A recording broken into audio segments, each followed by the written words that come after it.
Oh. No, go ahead. That's fine.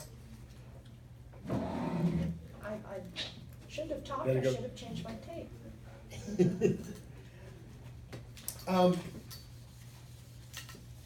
Now, we're never completely gonna be able to avoid bidding problems that are systemic. You know, we're gonna have, we're always gonna occasionally pick up a hand that maybe, you know, maybe with our partner, excuse me, we don't have a bid that perfectly describes the hand because of conventions that we've agreed to play. And then other people might have perfect bid for the hand. So I guess, so let's start with your evaluation of this hand. 11 high card points, 6 card club suit, singleton and partners spade suit that has been opened. So now I think Karen and Tom both said that they were gonna bid 2 clubs. Does any, okay, so, all right, so Diane says, no, I'm not comfortable with 2 clubs. I don't think you have enough points. By the way, if you're playing standard American, you can certainly bid 2 clubs. But if we're playing 2 over 1, which is the premise of our, Even with just, of our structure. even with the 6 clubs? So the 6 clubs is nice. What I'm afraid of with a hand like this is because I have a small singleton and partner suit, and unless partner's got a really good long spade suit, playing in spades may not be a great proposition. So this is a hand that I do not want to overbid. Give me 11 points with a 6 card club suit and even like honored doubleton of spades. And now I'd be more comfortable with going ahead and maybe calling it a game force. What I was thinking is because it's a minor, you need an extra 3 points anyway. You may have 13, but that's not enough for game. Yeah, and if you're, well, and remember that when you have a long minor, ultimately you should be thinking 3-0 is your target. And- So and we end that's- up in right. big. And that's what I was thinking. Yeah. Okay. Yeah, so when you see, it's like, okay, I've got a nice 6 card club suit, but I think what your thought process should be with a hand like this is not, well, you know, gee, if we find a club fit, we can bid 5 clubs. No. I think No. what you're thinking is, No.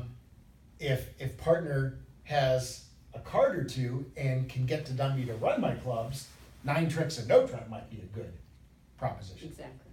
So, and remembers that hopefully, you know, what, I mean, and to bring it back to, you know, to the term dummy points that you all are using, I hope that you are not giving yourself any dummy points yet.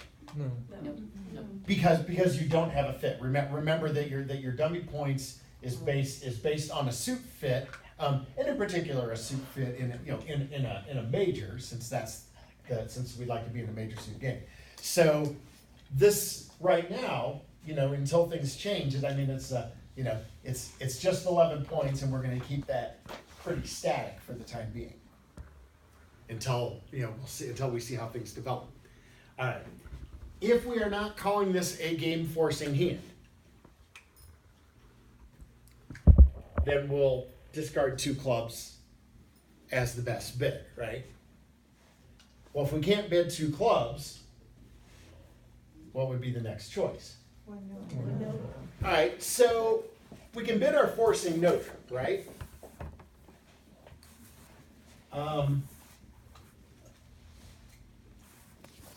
Because we'll get another chance to bid.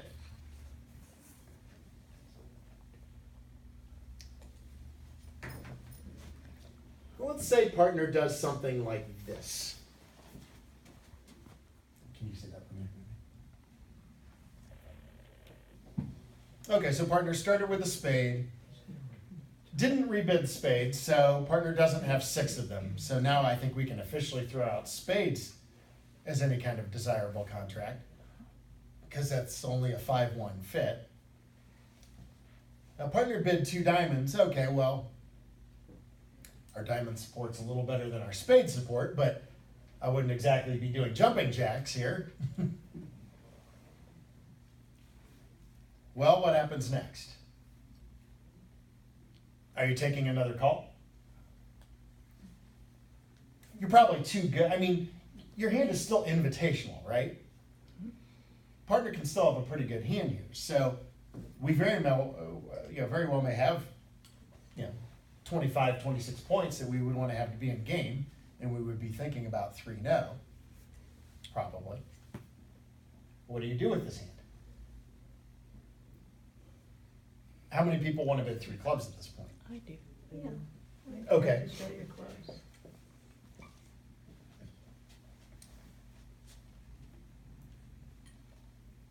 Now,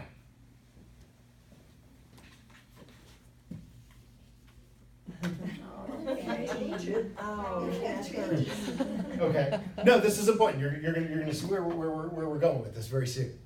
All right. What if that was your hand?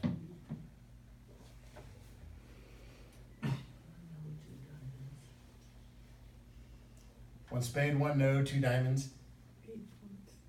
All right. So now the hand is no longer invitational now. Right? On the other hand, you still have a pretty good club suit that probably is the best trump suit. Now, opener could have a 5th diamond. Maybe diamonds would play all right. But remember, your partner had to respond to this forcing no. They have not promised 5 diamonds. They actually haven't even promised 4 diamonds. Because if partner has 2 clubs, and what if your partner's 5-3-3-2, right? 5 spades, 3 hearts, 3 diamonds, and 2 clubs. What must they respond to the forcing no trump with that hand? 2 diamonds on the 3-card minor, right? Yeah. Usually the diamonds is going to be 4, but it's not a guarantee. Your club suit is almost self-sufficient, right?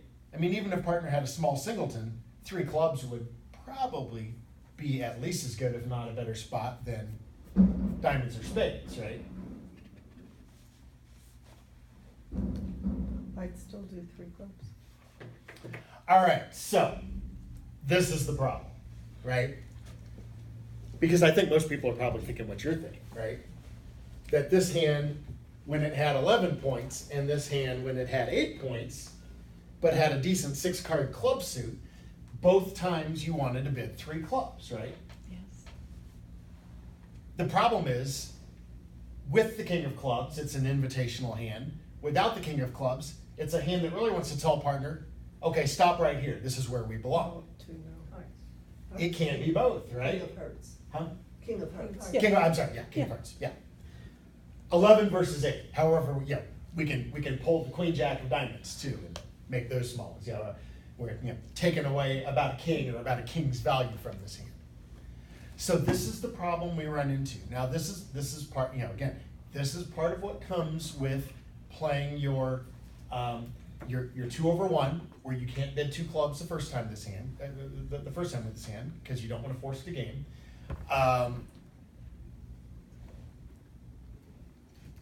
We're playing the forcing no trump, and so those hands that don't have fits with partner's major are cornered into responding 1 no, and then you hope to be able to show your suit at the next opportunity. But we also need to make a distinction between a hand that was really only worth 1 bid, but you took a 2nd bid because of the forcing no trump, versus no, you're actually invitational. This is one of the problems that you run into.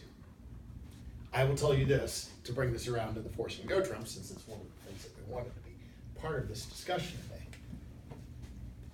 This sequence, where partner opens and you bid a forcing no trump, and this would still apply like even if they rebid 2 spades. Now, if they rebid 2 spades, promising 6, you might just pass. Certainly with 8, you would just pass. Maybe you wouldn't bother showing your clubs. All right, but Would you just pass if you had a void in spades? well, I mean, if I'm still gonna bid if I have 8 points or 11 points. I mean, it's not attractive. You're cringing a little bit when partner opens your void, but if you got high card points, you still should do some bidding. We want you to bid more conservatively when you have a void or singleton in partner suit. Now, I will tell you this, what is standard in 2/1 is that 3 clubs is really just a play. It should be less than invitational. In other words, on this auction, if you're gonna bid 3 clubs, we'd really like your hand to be that.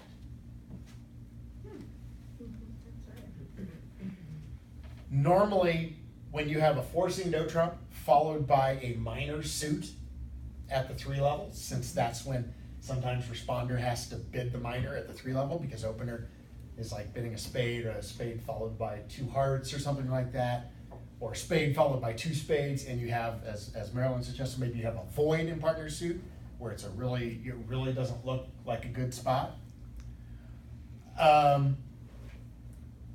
This bid is generally to play.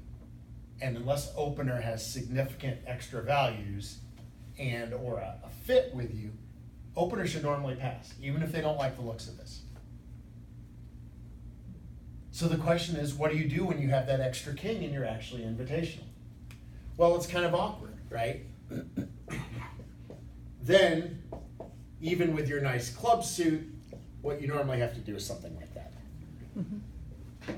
Because the one thing we know about a 2-no bid by responder on almost any auction, 2-no is invitational, right? And if partner had opened, you know, if partner opens and shows a minimum hand and you raise to 2-no, what do you show? You normally show 11, right? Same thing here. You've used the forcing no trump, so initially partner knew that you could have anywhere from say 6 to 12 points, and may or may not have a fit. When you follow up with 2-no, you definitely denied the spade fit, right? Because if you had 3 spades, you would have jumped to 3 spades. So 2-no kind of puts you in that good 10, 11, 12 category, right? So basically what you have to do is ignore your nice club suit, and when 3 clubs is the best contract, you're going to end up missing it. So you're saying once he said 6 spades, even if I have 2, I wouldn't support them? Like a false preference? If opener, yeah, if you have a doubleton, then you can always, Okay. raise, yeah. Thanks. Yeah, and that's a good thing. Good thing to mention. This is one of those, one of those rare, always or never situations. One of the major forcing no trump. 2 of the major. We'll take that away. Always a 6-card suit, no Yeah. exceptions.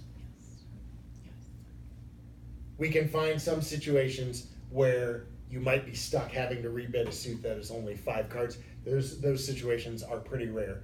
And I know I've talked about this with probably at least a couple of you at points in the past. But on this particular auction, partner bids a forcing no trump, you must have 6 to rebid your suit. Otherwise, you have another bid.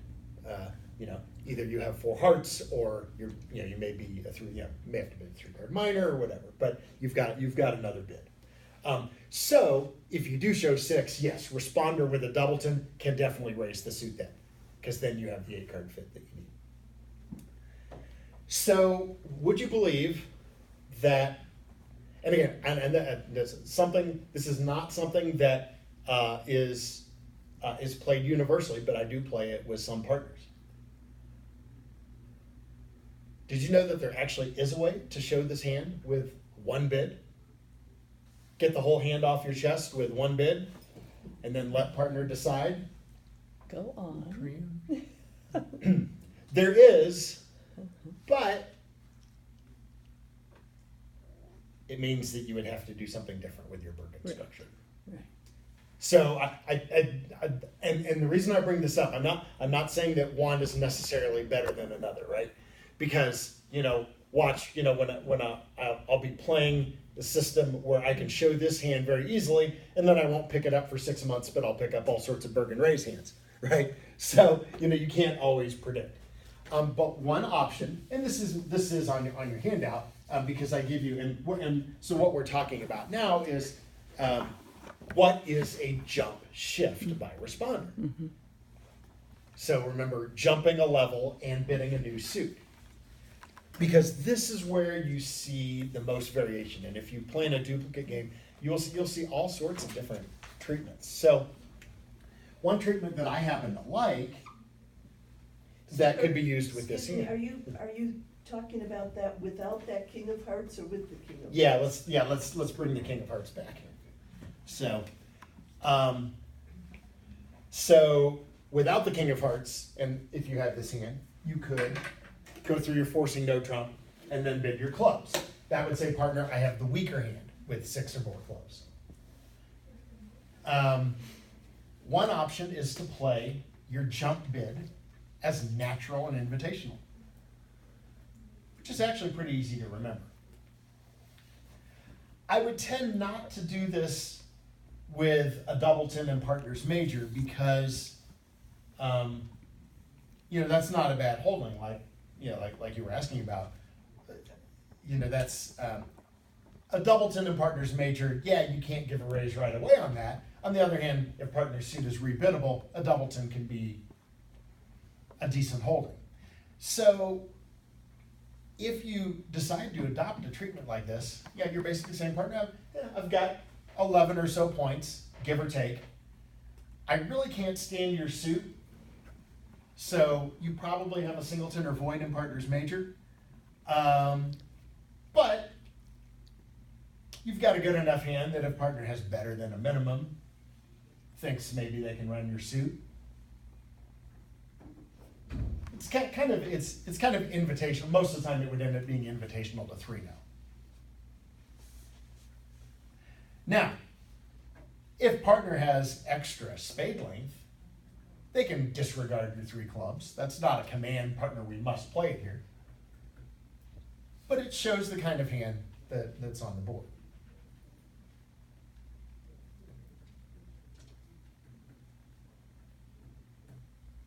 The thing is, they said you've got a decision to make, and I don't want to introduce partnership strife among you since I know several of you play together. So I'm just I'm presenting some other things to think about here.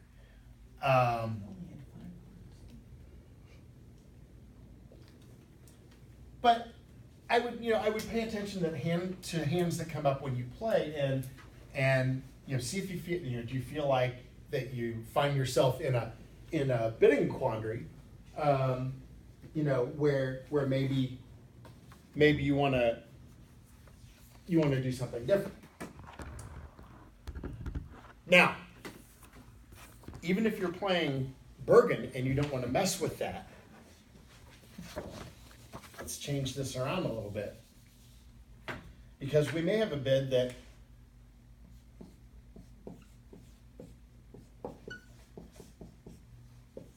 actually we'll just keep it pretty much the same and move around some of the honors. How are you bidding that hand? Now, I will say this hand is not quite as problematic if you find yourself going through the forcing no trump. Notice I gave you the same honors, I just changed your suits around and I gave you a 6-card hard suit. So for the same reasons we didn't want to respond to clubs, I don't think you want to respond to hearts. Because it's not quite a game force. But you would definitely like to get your hearts into the bidding. You may not have partners major, but you have a pretty good major. Well, how do you want to deal with this one? Same one, no. All right, so you could start with 1 no, right? And let's say partner makes the same rebid that we had over here. Let's say partner comes back with 2 diamonds.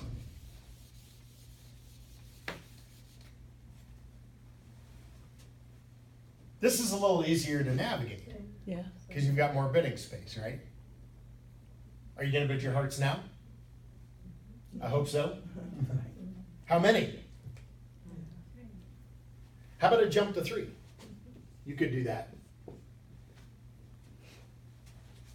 By the way, if you bid 2 hearts, again, that tends to be to play. It's a 6-card heart suit, but a weaker hand in this. So 2 hearts tends to tell partner, hey, this is kind of where I want to play. So if you happen to have a fit with me and you want to give me a raise, or you've got a better hand, and you still think we might have a game, fine. But most minimum hands that you would hold, partner, you should probably just pass. That's what should normally happen if you bid 2 hearts at this point. 3 hearts, presumably, is invitational with 6 hearts. Now, if you don't use the forcing no trump, I guess my question to you is, what is that? We play weak jump shift, but I see that it's highly frowned upon by the experts. Maybe we should stop. Maybe we should stop. Yeah. Well, no, I'm just curious because 3 hearts isn't really part of your Bergen structure, right? The 3 clubs is your mixed raise, and 3 diamonds is your limit raise. What is 3 hearts? Well, it's not defined necessarily as part of the Bergen structure.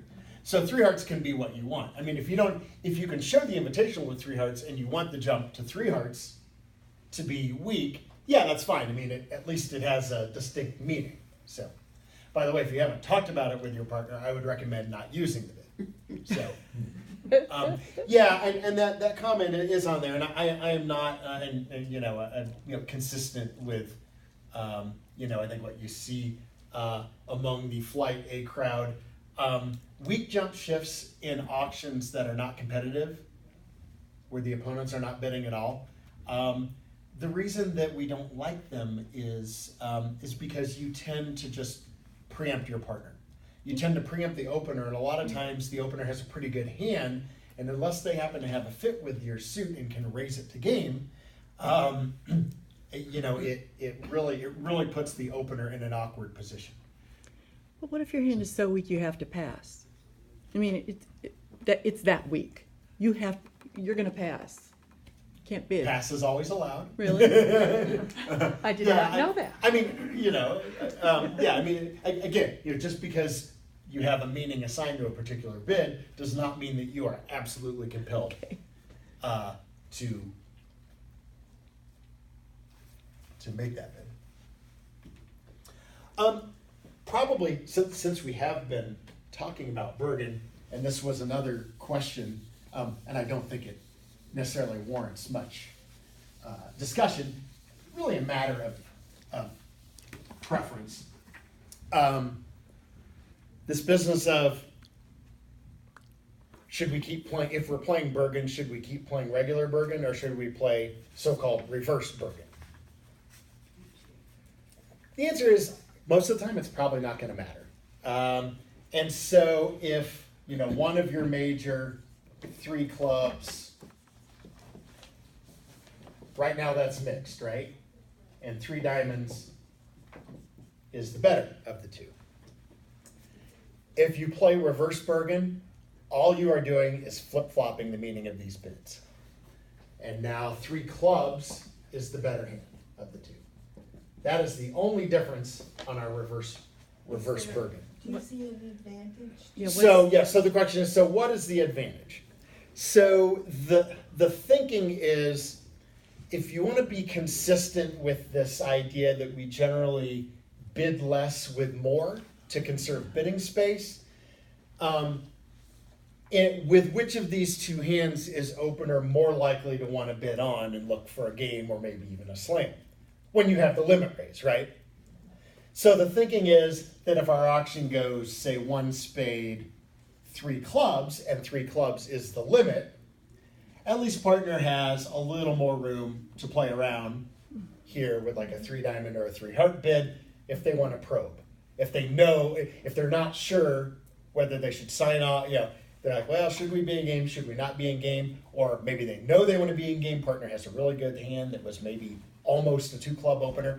No, okay, well, I'm definitely going to game, and actually we could have a slam if partner had the right hand. So it gives you a little more room to probe. Whereas if our auction goes, if partner shows just the mixed raise, what are we doing most of the time? Probably just signing off, right? We're signing off at 3 probably a lot more often than we're bidding a game. So that's the thinking. It's just you're conserving, 1 bid of bidding space when you have a better hand. That's why I say I don't think it's critical. It's really a matter of preference. So if we're talking about regular Bergen versus reverse Bergen, I don't care. Flip a coin. One is as bad Play, as the play other. what you can remember. How about that? Now, there's something that I want to talk about, and I don't have it with me today, but I can either email you or bring you a hard copy next time if you like, of an article I wrote several years ago, and I still stand by this, and I think it's, we haven't talked about this yet, but it is on your chart, and it's in, as I understand it, in your present agreements. And this is the idea of the single raise when you have 3-card support, and whether that bid is constructive or not. And then I'm a little, and this is a slightly different. I'm a little hesitant because I feel like because we're using the term constructive here with just slightly different hands. So, in theory, again, if we're playing Bergen, if the auction starts 1 spade, 2 spade, well, for a lot of players, this is 6 to 10. Actually, we'll take we'd say 6 to 10. It could be dummy points, I guess. And then if we play Bergen, the 2 spade bid should deny 4-card support, right? Because in theory, if we're going to raise, if we have 4, we're using one of our Bergen raises, right? So we'd be jumping to 3 diamonds. So theoretically, this shows exactly 3-card spade support. And, again, I would present this as 6 to 10, but I think 8 to 10 is what we use. you're playing 8 to 10? Yeah. With 6 or 7, we go through no trump. Okay, so, oops. So 1 spade, 1 forcing no trump, let's say partner rebid something like 2 clubs, and then you would do that.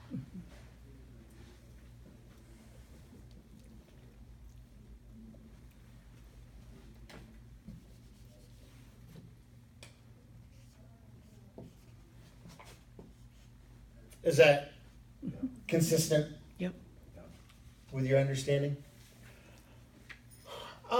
So this is something that I have never been a fan of, and I've pretty explicit reasons why.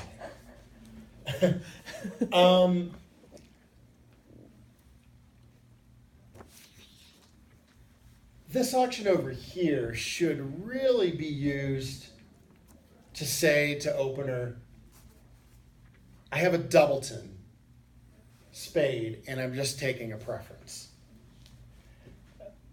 Because, and I'm sure you still have that sequence when you have that hand, right? Yeah. Yep. Unless you have, say, 4 or 5 clubs and yeah. I mean, if you have like 4 or 5 clubs and you have a singleton spade, okay, you can always pass and make clubs your preference that way, right? And a weaker hand. But most of the time when you have a doubleton in opener's major, and you have a hand that is only worth 1 bid, kind of 6 to 9 points or so in that range. Usually you're just trying to find the best part score. And the idea is that it's okay to play a 5-2 major fit, that may be your best spot. We do the same thing when opener bids a no trump and we transfer and drop them there, right? Same concept. 5-2 fits, maybe not perfect, but we may not have an 8-card fit. And 5-2 fits tend to play pretty well. But one of the things that I worry about here is that I think, okay, well, partner may actually have 3. What if the opener's hand is a hand that might want to pursue a game if they knew you had an 8-card fit, but doesn't want to get any higher if you don't? So I do think it's somewhat problematic